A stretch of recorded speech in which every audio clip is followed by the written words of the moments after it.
नमस्ते। मैं मंजूषा भास्करवार, योद्धा।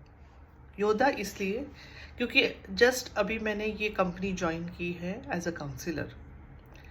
मैंने ये कंपनी क्यों जॉइन की? Really it's a question mark for everyone but not for me, because I am very clear.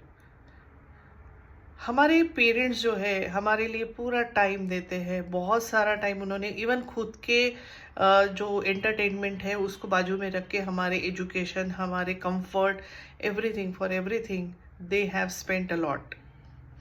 और बहुत केयर की, तन मन धन से। लेकिन आज उनके ही एजुकेशन सिस्टम या एजुकेशन के सपने, जो गोल्स उनके हैं कि मेरा बेटा मेरी बेटी फॉरेन जाए या जॉब करे, तो ये अचीवमेंट के साथ साथ कुछ प्रॉब्लम्स भी साथ लेके आया है।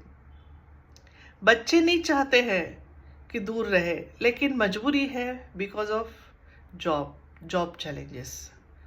या तो वो अलग सिटी में है, पेरेंट्स अकेले रहते हैं, या तो वो दूर देश में है, दूसरे देश में है, जहाँ से वो 4-4 5-5 साल नहीं आ पाते हैं।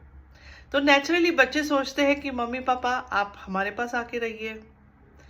लेकिन मैं भी एक अब जैसे ग्रैंड मदर हूँ, फिर मेरा भी दामाद है, बेटी है, और मैं भी ये सोचती हूँ मेरे साइकोलॉजी से कि मैं नहीं प्रीफर करूँगी कि मैं किसी के घर में जाके रहूँ। मैं अपने ही घर में कंफर्टेबल रहूँगी, क्योंकि मेरा अपना एरिया है, मेरे आजू बाजू में मेरे रिलेशंस है, मेरी अपनी एक्टिविटीज़ है जो मैं कंटिन्यू करना चाहती हूँ। और उसी वजह से मेरा माइंड भी स्ट्रांग रहेगा, एक्टिव रहेगा।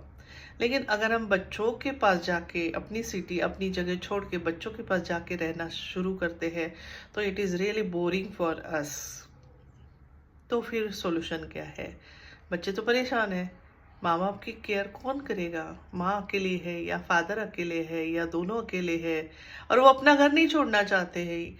या बच्चे 1 साल के लिए गए हैं, 2 साल के लिए गए हैं, तो वो किसी आश्रम या किसी ऐसी जगह पे भी नहीं भेज सकते जहाँ से अभी आजकल बहुत सारी वो ऐसी आश्रम भी बने हैं, अच्छे आश्रम है जहाँ एक्टिविटीज होती है, तो वहाँ भी वो नहीं भेज पा रहे। तो सॉल्यूशन योद्धा में मुझे दिखा, because I take workshops for senior citizens. तो उनके जो प्रॉब्लम्स मुझे समझ में आए, तो उससे उसमें एक इम्पॉर्टेंट प्रॉब्लम जो होता है that is coming emergency in medical, maintaining the health. अगर रेगुलर चेकअप रहा तो हम उनकी हेल्थ एक तो समझ में रहेगी कि हाँ क्या क्या चेंजेस हो रहे हैं। 60 के बाद अचानक कोई भी इमरजेंसी कभी भी आ सकती है। उसके लिए पहले ज़माने में नेबर्स, कोई ना कोई भाई रिलेटिव्स कर देता था। आज वो सिचुएशन नहीं है, ना नेबर्स को पता रहता है, ना अपने रिलेटिव्स को पता रहता है, भाई बहन को भी नहीं पता रहता है कि एग्जैक्टली रिपोर्ट्स क्या है, क्या सिचुएशन है, किस सिचुएशन से जा रहे हैं, कैसी मेडिकल हेल्थ है।